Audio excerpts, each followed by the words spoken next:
Hi everyone, this is Nabila Lehe from Rehab for All South Africa. Welcome to this live interview with Qhayiya Magaqa, and welcome to our platform this morning. We're really excited to have you. Today at Rehab for All South Africa, we promote access to rehabilitation services in South Africa. We see rehabilitation professionals as a key component to enabling this access. And we want to create an ecosystem where professionals feel supported to develop themselves and to develop their work on a larger scale. If you have not done so already, I urge you to sign up to our mailing list at www.rehabforall.co.za and to follow our social media pages. Today on Facebook, we've got Qhayiya Magaqa with us, and Qhayiya is a physiotherapist from South Africa. She is a Rhodes Scholar and she is currently on the final stages of her PhD at the University of Oxford in Britain. We are really privileged to have Qhayiya with us this morning to share her experiences with us and some of her knowledge as well. And if please remember that if you have any questions, to please put them in the chat box and we will try to get to them afterwards. Qhayiya, welcome to Rehab for All South Africa. Thank you so much, Nabila, and thank you for asking me to be part of this conversation. I'm really looking forward to it. We're really happy to have you. Now, so as a start, can you tell our viewers more about your background? Absolutely. So, as you said, my name is Qhayiya, and I'm a physiotherapist currently finalizing my PhD studies. And I originally actually grew up in Stutterheim in the Eastern Cape, and that's where my parents still are. And really developed an interest in how rehabilitation services in South Africa and I think globally can better reach people. And so I have just, as I said, completing my PhD, but I first started off doing a master's with a global health focus. So that's really where I am, trying to see how my research can really inform the quality provision of rehabilitation, but in a holistic way that recognizes all the components of the health system. Why did you choose to study abroad?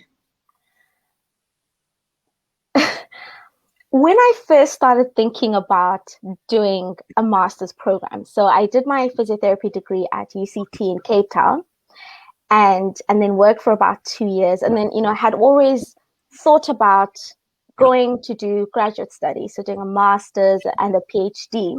And at the time, actually, my interests were in neurology, rehabilitation. I still really loved this health policy and systems aspect.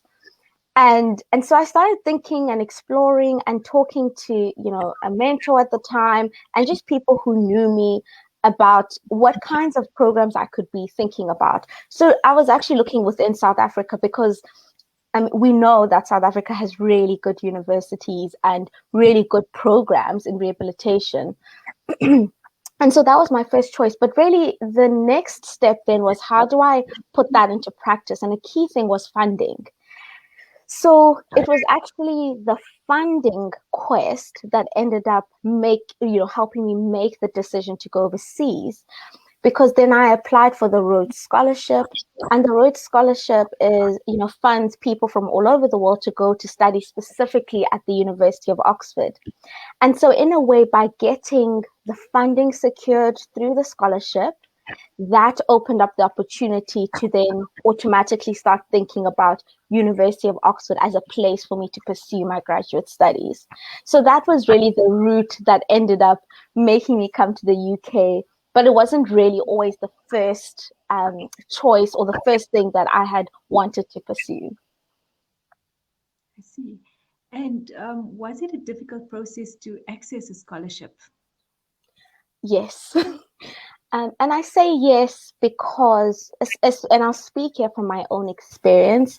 The scholarship information was available, and I'd sort of heard about the scholarship on campus. I'd seen posters up at Res where I lived in Cape Town, and so my interest had been piqued, towards my third, fourth year of university. So in terms of knowing that the scholarship was there, that was, I think, relatively easy. And I would say that even, doing a Google search of scholarships, or if you have a particular university of interest, going to that university's website and seeing what scholarships are available, is relatively easy. I think the challenging part was actually the application process, because you really have to explain why you think I had to explain why for me pursuing a master's was important within the context of my full career trajectory, or at least what I could see of it. And so it was quite a lengthy process of not just thinking about the academic pursuit and the academic aspects of it, but really what role I wanted a master's and a PhD to play in the kind of career I was wanting to craft for myself. So it was quite a lengthy, it had rounds of interviews, you had to apply. But I think eventually I was successful.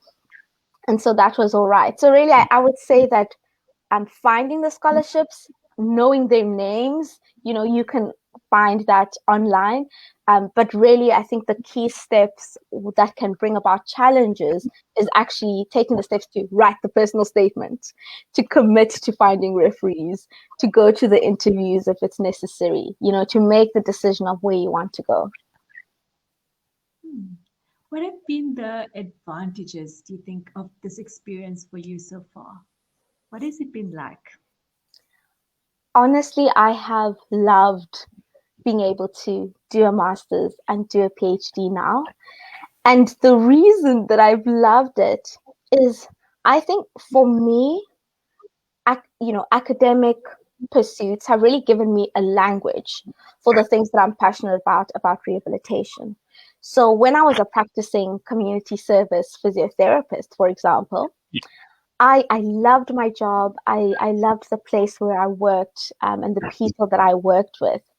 But at the back of my mind, I always thought, no matter how great we are as individuals in these roles as occupational therapists, as audios, as speech therapists, it just feels like, at least within South Africa, there'll always be a ceiling beyond which we can actually not make changes. And so for me, then going in to then think about, how do other countries, including South Africa, think about what a health system should do? How do other countries think about people who have impairments or disabilities? How do other areas, and this is including within Africa generally, how do other countries conceptualize introducing and developing systems like rehabilitation? So for me, going through a graduate process gave me a language, a vocabulary for these like passions that I felt inside, because I'm very passionate. And I think rehabilitation services are very important, but the reality is I needed a way to really be better at communicating what the gaps were that I saw and what I think the way forward could be. And so that brings me to my next question. How has it changed how you view rehabilitation in South Africa? It's really given me, firstly, a greater appreciation and a respect for rehabilitation providers, because one of the aspects of my research, my PhD research, has been looking at the role that rehabilitation clinicians who act in these managerial roles end up taking the policies that the Department of Health gives them and putting them into practice at a health facility level.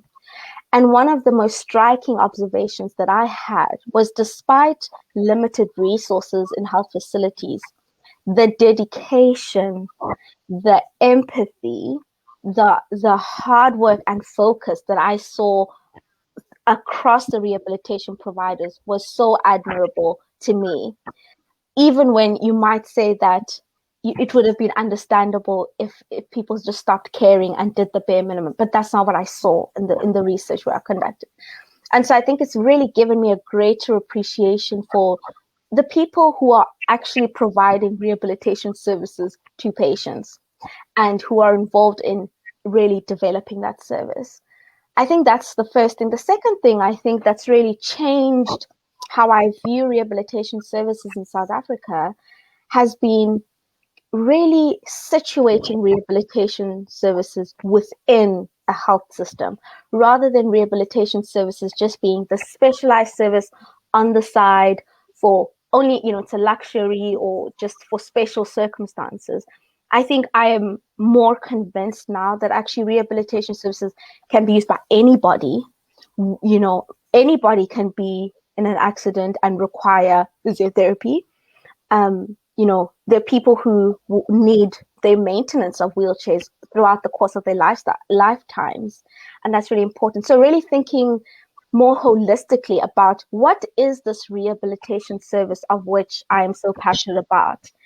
It includes people, yes, it includes the resources, but it's also about the governance, the leadership relevant specific to rehabilitation. It's about the products. It's the way of doing things within a health system. It's about how we measure progress relative to the goals of rehabilitation. So if we're saying rehabilitation is meant to optimize people's functioning, it's meant to reduce disability, as it's one of the strategies that impact that, then are we seeing that? And how do we measure that? So I think for me, the most valuable thing has been really seeing rehabilitation more holistically and situated within the broader context of a health system, but also really the then in the background, the political and social systems that are already at play. Because remember, health is only really one part of a much broader system, and then rehabilitation, is an even smaller part of that within health. So it's really about having a bit of perspective, but in getting that perspective, then having actionable things about what we can do moving forward. So, and do you see this degree that you've done now at Oxford and that you're almost done with, and we are rooting for you? Do you see this as going to be a tool for you to play a role? And what role do you think that might be? Let me first start by maybe speaking a bit about what my research actually entailed. So in this PhD work that I've been doing for the last 4 years now, it really was overall wanting to assess the availability of rehabilitation services and how accessible they were to populations. And I was looking specifically within one rural district in the Eastern Cape. And within that project, I had these 3 components. So the first component was looking at what does South Africa's policies say about how rehabilitation services should be provided in the public health sector. And so drawing from that, then the second part was having seen what the policies say should be available in health facilities in the country at large, what is actually available in practice in a health facility. So what equipment is available, what consumables, what assistive devices are available, who are the rehabilitation providers, and what are their professional levels, what kind of funding is available for that. So then looking at the gap between what is available and what is stipulated in the policies. And then the third part was saying, now that I know what's happening in practice relative to the policies, when I look at the catchment areas in which these district hospitals are situated, do people, and I had a specific focus on people with disabilities, do people with disabilities then access these services?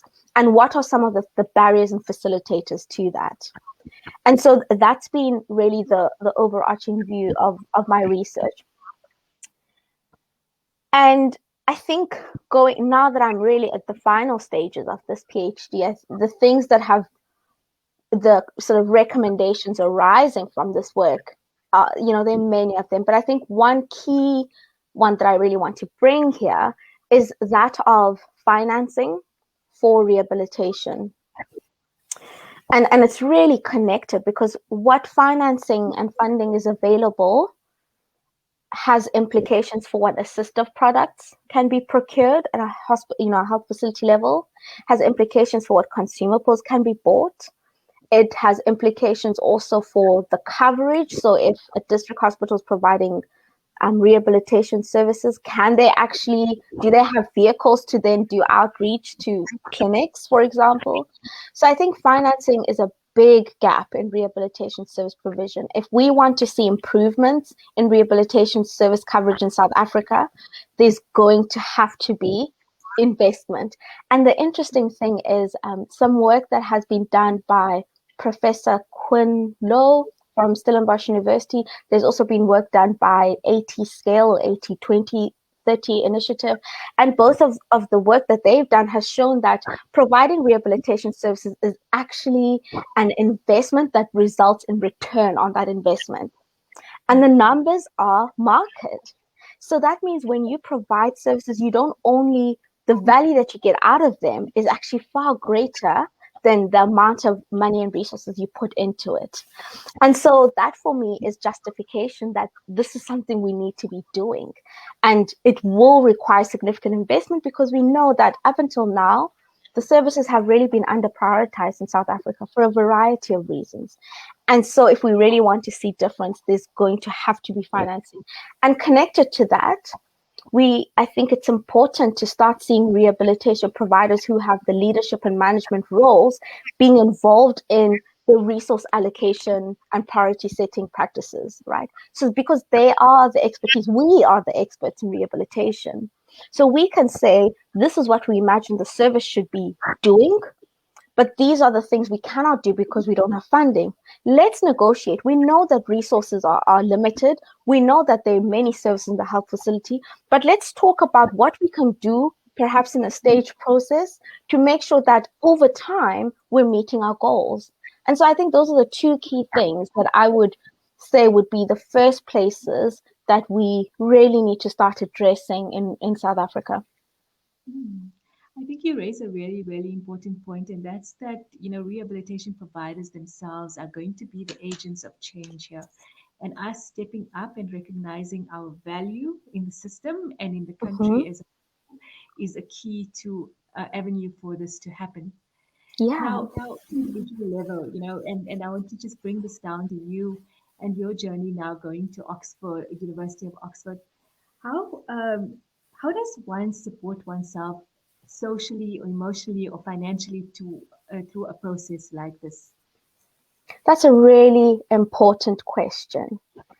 And I would say that firstly, you need a variety of support systems because you will need your sort of social relational support system. So you need people who are in your corner, who understand your vision, or at least part of it, and who are willing to say, what can we do to help you get there?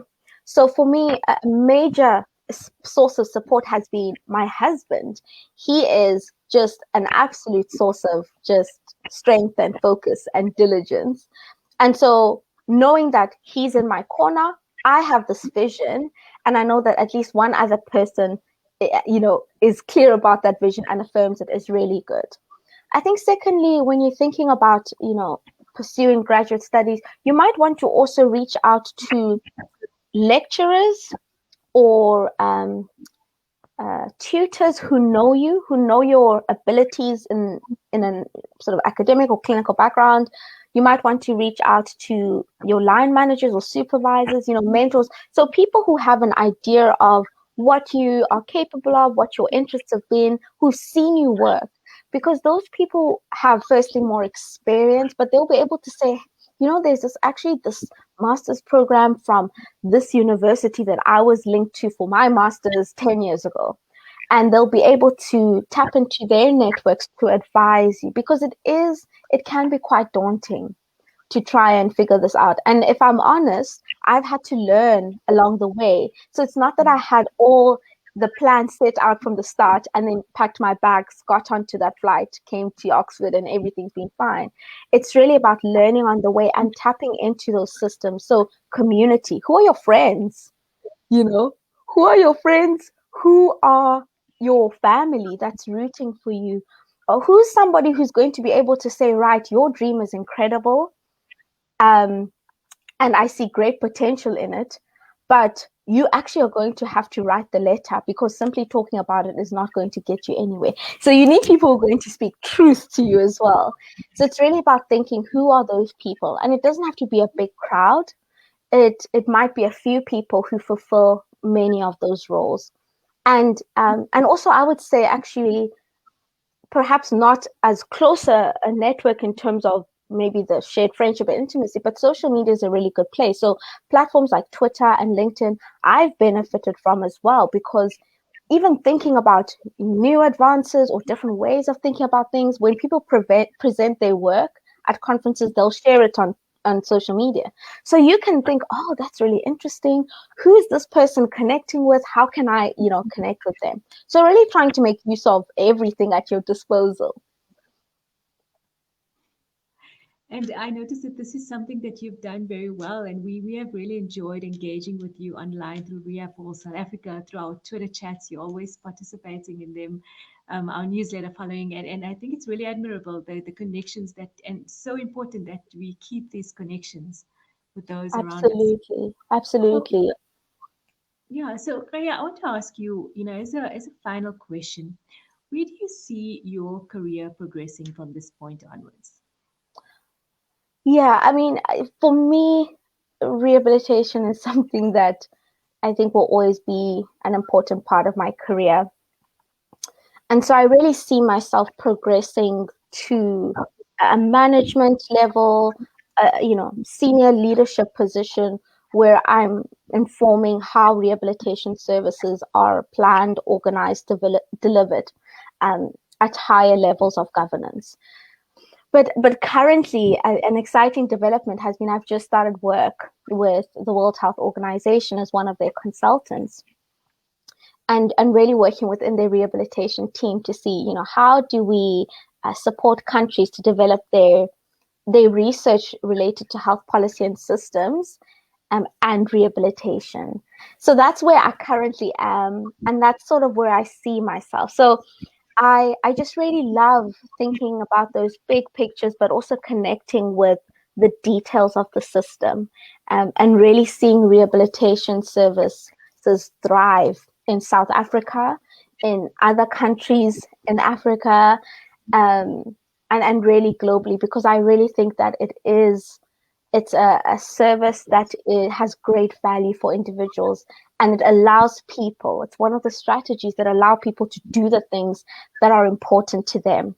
And that's what matters to me. When I think about the work that I'm doing, I wonder, is the work contributing to helping individuals take care of their children, work, start businesses, have fulfilling relationships, um, do the exercise that they want to do, really participate in festivals in their communities. For me, the ultimate end point is, can people do the things that they think are important to them? And so that's for me the ultimate goal. And that's beautiful. I mean, I'd like to now go to a question that's in our comment section, Yeah. and it's from Lifafang, and Limpo says, "Is academia the only way to make a difference within health and rehab? If we're being honest, not everyone is called for academics, but most of us want to make a difference." I love that question. And it's so true. Academia is not the only place to make a difference. And I think, as I've exemplified, that I'm actually not going into academia now once I finish my research. So absolutely, academia is one place you can do that. I think clinical practice is a really important place to do that, because that's where you're actually implementing service changes.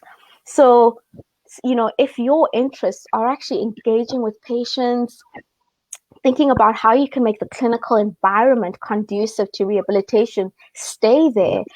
Talk to your mentors, your line managers. If you have interest in staying in a particular health facility, and maybe you want to take on more responsibility, talk to them.